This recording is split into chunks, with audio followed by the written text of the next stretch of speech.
ಮೈಸೂರಿನ ಅರಮನೆ ಮುಂಭಾಗದಲ್ಲಿ ಹೀಲಿಯಂ ಸಿಲಿಂಡರ್ ಸ್ಫೋಟ ಕೇಸ್ಗೆ ಸಂಬಂಧಪಟ್ಟ ಹಾಗೆ ಮೃತ ಸಲೀಂ ಲಖನೌ ಮೂಲದವನು ಅನ್ನುವಂತಹ ವಿಚಾರಗಳು ಗೊತ್ತಾಗ್ತಾ ಇದೆ. ಮೈಸೂರಿನ ಅರಮನೆಯ ಮುಂಭಾಗ ಹೀಲಿಯಂ ಸಿಲಿಂಡರ್ ಸ್ಫೋಟ ಕೇಸ್ಗೆ ಸಂಬಂಧಪಟ್ಟ ಹಾಗೆ ಮೃತ ಸಲೀಂ ಏನಿದ್ದ ಈತ ಲಖನೌ ಮೂಲದವನು ಅಂತ ಹೇಳಲಾಗ್ತಾ ಇದೆ. ಈ ಘಟನೆ ಯಾವ ರೀತಿಯಾಗಿ ಆಗಿದೆ ತನಿಖೆ ಮಾಡಿ ವರದಿಯನ್ನ ಕೇಳಿದ್ದೇನೆ ಹೇಗಂತ ಬೆಂಗಳೂರಿನಲ್ಲಿ ಗೃಹ ಸಚಿವ ಡಾಕ್ಟರ್ ಜಿ ಪರಮೇಶ್ವರ್ ಹೇಳಿಕೆ ನೀಡಿದ್ದಾರೆ.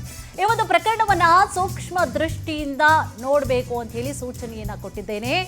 ಹೀಲಿಯಂ ಸಿಲಿಂಡರ್ ಆತನಿಗೆ ಎಲ್ಲಿ ಹೇಗೆ ಸಿಕ್ತು ತನಿಖೆಗೆ ಸೂಚನೆ ಕೊಟ್ಟಿದ್ದೇನೆ ಅಂತ ಬೆಂಗಳೂರಿನಲ್ಲಿ ಗೃಹ ಸಚಿವ ಡಾಕ್ಟರ್ ಜಿ ಪರಮೇಶ್ವರ್ ಅವರು ಹೇಳಿಕೆ ಕೊಟ್ಟಿದ್ದಾರೆ. ಸೂಕ್ಷ್ಮವಾಗಿ ನೋಡಬೇಕು ಈ ಒಂದು ಕೇಸನ್ನು, ಹೆಂಗ್ ಸಿಗುತ್ತೆ ಹೀಲಿಯಂ ಆತನಿಗೆ ಹೇಗೆ ಸಿಕ್ತು, ಏನು ಎಲ್ಲಿಂದ ತಂದಿದ್ದ, ಎಲ್ಲದರ ಬಗ್ಗೆಯೂ ಕೂಡ ತನಿಖೆ ಆಗಬೇಕು. ಈ ಘಟನೆ ಯಾವ ರೀತಿಯಾಗಿ ಆಗಿದೆ, ಸೂಕ್ಷ್ಮವಾಗಿ ಈ ಒಂದು ಕೇಸನ್ನು ತನಿಖೆ ಮಾಡಿ ಅಥವಾ ಭೇದಿಸಿ ಅಂತ ಹೇಳಿ ಸೂಚನೆ ಕೊಟ್ಟಿದ್ದಾರಂತೆ ಪರಮೇಶ್ವರ್. ಮೈಸೂರಿನಲ್ಲಿ ಅರಮನೆ ದ್ವಾರದ ಮುಂಭಾಗದಲ್ಲಿ ಒಬ್ಬ ವ್ಯಕ್ತಿ ಬಲೂನ್ಗಳನ್ನ ಮಾರ್ತಾ ಇದ್ದಂಥವನು, ಅವನು ಹೀಲಿಯಂ ಅನ್ನ ಇದ್ದಂಥ ಒಂದು ಸಿಲಿಂಡರ್ನ ಇಟ್ಕೊಂಡಿದ್ದ ಅಂತ ಹೇಳಿ ಆ ಹೀಲಿಯಂನಿಂದ ಬಲೂನ್ಗಳಿಗೆಲ್ಲ ಫಿಲಪ್ ಮಾಡಿ ಮಾರಾಟ ಮಾಡ್ತಾ ಇದ್ದ ಸಂದರ್ಭದಲ್ಲಿ ಆ ಸಿಲಿಂಡರು ಬರ್ಸ್ಟ್ ಆಗಿ ಅವನು ತೀರ್ಕೊಂಡಿದ್ದಾನೆ. ಅವನು ಲಕ್ನೋ ಮೂಲದವನು ಅಂತ ಹೇಳಿ ಹೇಳ್ತಾ ಇದ್ದಾರೆ. ಮತ್ತು ಇದು ಯಾವ ರೀತಿ ಆಗಿದೆ ಅನ್ನೋದನ್ನ ಬಗ್ಗೆ ಇನ್ವೆಸ್ಟಿಗೇಟ್ ಮಾಡಿ ರಿಪೋರ್ಟನ್ನು ಕೊಡಬೇಕು ಅಂತ ಹೇಳಿ ನಾನು ಹೇಳಿದ್ದೇನೆ.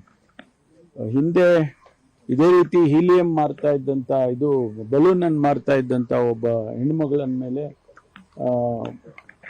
ಅತ್ಯಾಚಾರ ಆಗಿತ್ತು ಅಂತಕ್ಕಂಥದ್ದು ಕೂಡ ನಮಗೆ ಜ್ಞಾಪಕಕ್ಕೆ ಬರುತ್ತೆ. ಹಾಗಾಗಿ ಆ ಭಾಗದಲ್ಲಿ ಈ ರೀತಿ ಮಾರಾಟ ಮಾಡ್ತಕ್ಕಂಥವ್ರು, ಸಣ್ಣ ಪುಟ್ಟ ವಸ್ತುಗಳನ್ನು ಮಾರಾಟ ಮಾಡೋರಿಗೆ ಯಾವುದೇ ರೆಗ್ಯುಲೇಷನ್ನು ಕೂಡ ಇಲ್ಲದೇ ಇರೋ ರೀತಿಯಲ್ಲಿ ಕಾಣಿಸ್ತಾ ಇದೆ. ಅದಕ್ಕೆ ನಾನು ನಮ್ಮ ಇಲಾಖೆಯವರಿಗೆ ಸೂಚನೆ ಕೊಟ್ಟಿದ್ದೇನೆ. ಈ ರೀತಿ ಅಲ್ಲಿ ಏನು ಟೂರಿಸ್ಟ್ಗಳು ಬರ್ತಾರೆ ಅಂತ ಸಂದರ್ಭದಲ್ಲಿ ಹೇಗೆ ರೆಗ್ಯುಲೇಟ್ ಮಾಡಬೇಕು ಅನ್ನೋದ್ರ ಬಗ್ಗೆ ಇನ್ನೂ ಹೆಚ್ಚಿನ ರೀತಿಯಲ್ಲಿ ಕ್ರಮ ತಗೋಬೇಕು. ಟೂರಿಸಂ ಡಿಪಾರ್ಟ್ಮೆಂಟ್ನವ್ರನ್ನೂ ಕೂಡ ಜೊತೆಯಲ್ಲಿ ಕರ್ಕೊಂಡು ಏನಾದರೂ ಒಂದು ರೀತಿ, ಯಾಕೆಂದರೆ ಈಗ ನೋಡಿ ಅಲ್ಲಿ ಜಮ್ಮು ಕಾಶ್ಮೀರದಲ್ಲಿ ಏನಾಯಿತು, ಆ ರೀತಿ ಇವೆಲ್ಲವನ್ನು ಕೂಡ ನಾವು ಸೂಕ್ಷ್ಮ ದೃಷ್ಟಿಯಿಂದ ನೋಡಬೇಕು ಅಂತೇಳಿ ನೆನ್ನೆ ದಿವಸ ಸೂಚನೆಯನ್ನು ಕೊಟ್ಟಿದ್ದೇನೆ. ಮೈಸೂರಿನಲ್ಲಿ ಅರಮನೆ ದ್ವಾರದ ಮುಂಭಾಗದಲ್ಲಿ